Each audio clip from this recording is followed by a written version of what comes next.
We were in high summer now, with constant calm weather and cloudless sunny days. The back deck was being used for sunbathing throughout the day. Swimming was also a popular pastime, although it required stringent safety precautions and was not undertaken lightly. 18 miles out at sea, there would be no room for mistakes. Swimming sessions were strictly a group rather than a solitary activity, with 2 people watching over the side of the ship and safety buoys deployed. Tidal streams out here were strong. We had no rescue craft to go after anyone who was swept away, so swimming was restricted to about half an hour either side of the turn of the tide when the current was slack.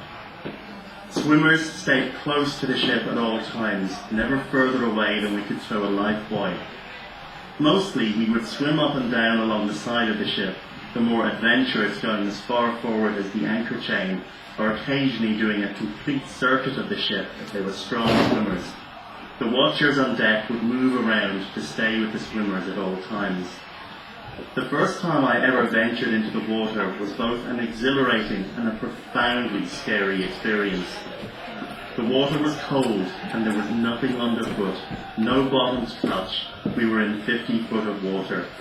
The ship beside me was my only safety and had precious few things to grip onto at the waterline anyway. As far as the eye could see, there was nothing else in sight. Even in calm conditions, gentle swells would lift me up and down unexpectedly. At first I just clung to the side of the ship and enjoyed the feeling of being in the water with the safety of still being attached.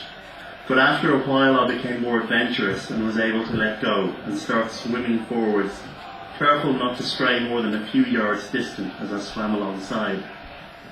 Going forwards, I had a pleasant surprise when I came level to the part of the ship where the generator room was located, as the cooling water outlet was discharging lovely warm water into the sea at that point. Our generators used seawater cooling. They were drawing cold seawater on the port side of the ship, running it through the generators to discharge hot on the starboard side. Swimming was enormous fun. The sessions always seemed too short, though it was with a sense of relief that I would climb the rope ladder and find myself safely back on board again. The sense of relief was probably very justified. To go swimming offshore without a safety boat was probably an insanely crazy and foolhardy thing to do, but it was hot, we were young, and we felt ourselves invulnerable.